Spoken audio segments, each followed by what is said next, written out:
Howdy y'all, my name's Gordon Lee and welcome back to the channel. So I'm a big football fan, and with the season just kicking off, I thought it'd be fun to list off my top 10 favorite football movies ever made. Before I get started with my list, I want to hear from you guys on what your favorite football movies are. Do we have any that are the same? Leave me a comment down below. Alright, number 10 is a movie that I fully recognized is not a good movie.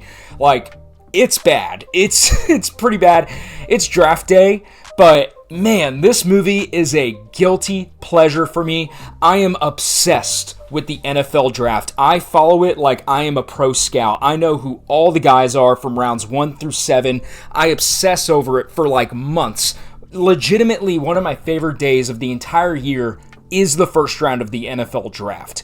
And then I watch rounds 2 through 7 in the corresponding days. And this is the only movie that's been released like it. Now, if you know anything about the NFL, how it works, or the NFL draft, you know that this movie is absurd in the way that Kevin Costner's GM crafts these trades, how he's talking to some of the players on the day of the draft. It's really out there. But man, I love watching this movie once a year. It's one of those that's sentimental. Technically, it's not a good movie, but I love it. I have no shame in that. All right, at number 9, I have We Are Marshall, the movie covering the tragic events that happened to the Marshall football team long ago and how the football program rallied behind the tragedy. See, I made a critical error the first time I watched this movie. I watched it on a plane.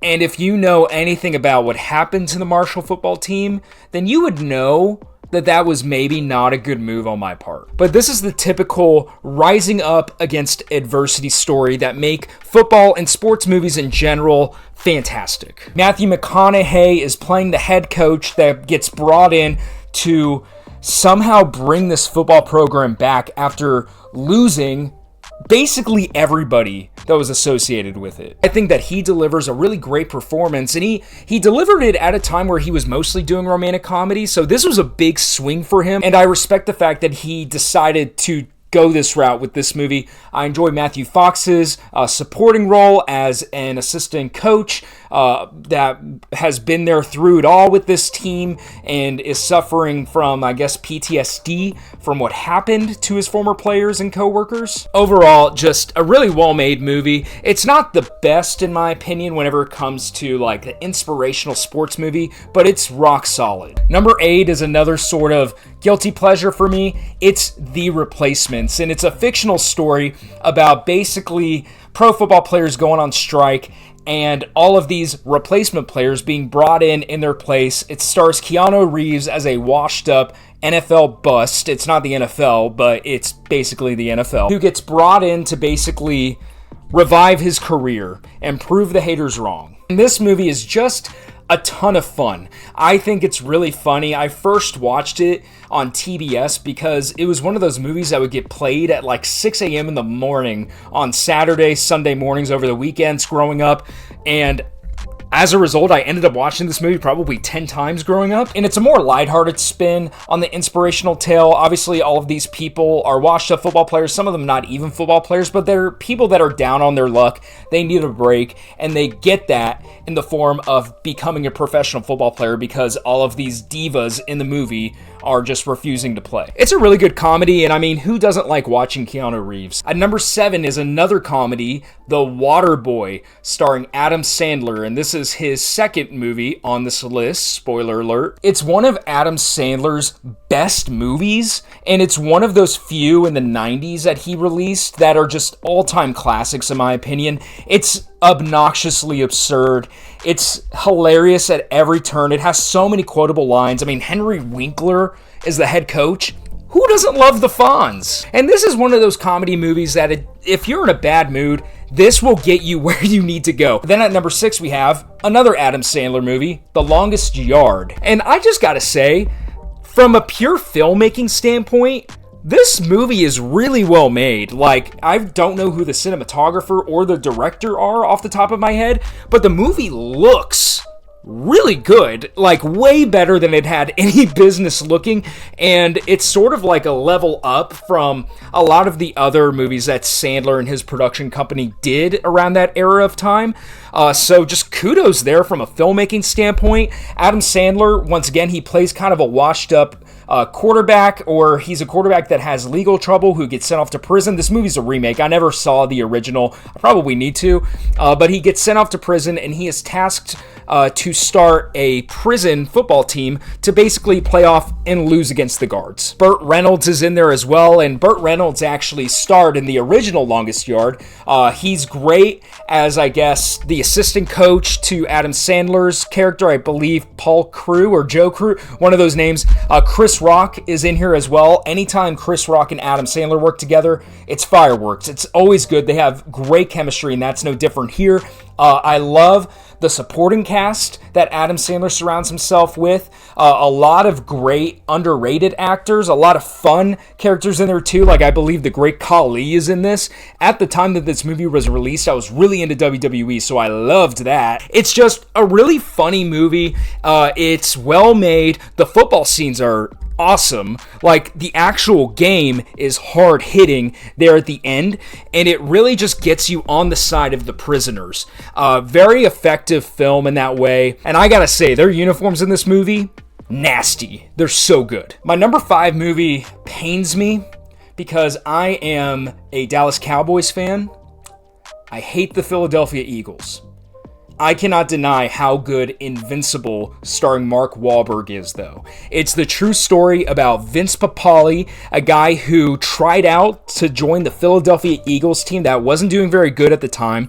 But under new head coach Dick Vermeer, they're trying to turn the program around in the 80s. Papale, a 30-year-old, makes the team and ends up being a Philly legend. And it's all about everything that he had to overcome, even just to make it to the tryouts, all of the things going on in his personal life. It's a more serious movie than a lot of the other ones that I've mentioned on this list so far. It's a great performance by Mark Wahlberg, and it makes you want to learn more about the true story by the time the film wraps up. It's one of those sports movies that Disney made in the 2000s that is just really solid. They're not trying to reinvent the wheel, but it's just a good story. Then at number 4, I cheated a little bit. It's not a movie. It's a TV series, Friday Night Lights. And I know what you're thinking. Is it low? I would say if I were to take seasons 1 through, I believe, 3, this would be higher up on the list. However, there's a specific moment at some point in the series where it just jumps the shark and it gets a little bit too absurd. My position whenever it comes to TV shows, movies with people in high school is whenever they graduate, bring in some new actors. I know that we love Jesse Plemons. We love, I can't remember the rest of the teenage actors' names. We love those characters, but guess what? You wrote a good character this time. Go ahead and write a new good one. And they do a good job of that in some instances, but they just didn't know when to let some of the actors go. This series, Ride or Dies, with Kyle Chandler and Connie Britton. Without those two, the show doesn't work. And they do a incredible job of portraying the coach and the coach's wife. Love the show for the first few seasons, but I won't lie, I dropped off after a while, after a very specific moment happens, whenever the show becomes less about the trials and tribulations of high school football. And I guess from a sentimental standpoint too, I love high school football.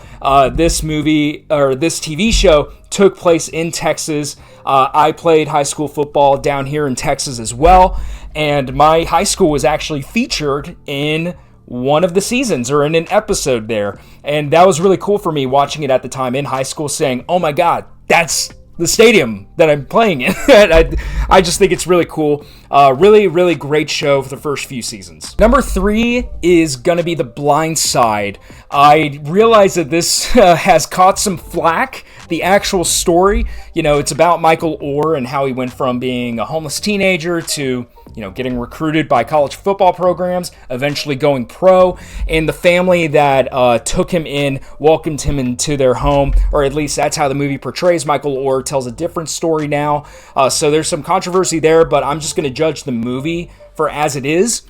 It's a great movie. You automatically want to root for this guy. He's just a big, bulking teenager with so much potential that has been dealt a rough hand in life. This family decides to bring him in. Sandra Bullock wins an Oscar for her role as Leanne Toohey. Tim McGraw is in there as the dad. And it's just a story about good people doing good things. And I have to apologize. My parents' dog is snoring here off to my right. She's awake now, but there she is.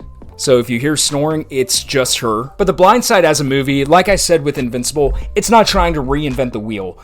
It's just a good movie about good people doing good things with football at the center of it all. And I love it for all those reasons. Number 2 is a classic. It's Rudy. The inspirational true story about a guy who is undersized. His biggest dream in life is to play for Notre Dame, but he's told at every instance that he cannot play. He goes out there, he gets beat up at practice every day for 4 years, and eventually gets to play on the team for one game. What an incredible story. And not only that, but it's a true story about how this entire team rallied behind this small guy who just wanted to be a part of the Fighting Irish. It's your classic underdog story. You can't help but root for the guy the entire time. It's a true story, which makes it even better. And, I choose to not think about the securities fraud situation with the real life guy, but the movie, just the entire time, this guy just keeps on getting knocked down by anybody who doesn't believe in him. He has to continue to overcome the blockades that people put in his way, but also he has to overcome his own self-doubt. I just love stories like that. It's told in a great way. Sean Astin is excellent in the role as Rudy. It ticks every box for an inspirational sports film, and I just love it for all those reasons. Then number 1, if you are a football movie savant, this should be no surprise to you. Remember the Titans. The thing about Remember the Titans is it's not just a great football sports film. It is a great film about people coming together and unifying with one goal in mind. The movie takes place in the South at a period of time where black people and white people were not together in any way. Denzel Washington is the new coach that the high school brings in, and he faces a lot of oppression by the current coaching staff. He brings in black players, and people don't get along, but they come together as a team, and they all become brothers at the end. I love the way that this movie portrays how one of the best things that sports does with people, it unifies them. It brings them in on a common goal, a common cause. That's one of the things that I loved about going to the Olympics this summer is you had people from all over the world. Like there was a South Korean flag here, German flag over there. Everybody from across the world was there. And we were all unified in sport. Everybody was clapping for everybody's team. I think that's sports at its finest. It's people coming together. And that's what Remember the Titans does. And plus, it's Denzel Washington, you guys. He is probably a top 5 actor ever, and he crushes this role. Remember the Titans is number 1. Keep in mind that I haven't watched every single football movie, TV show ever made.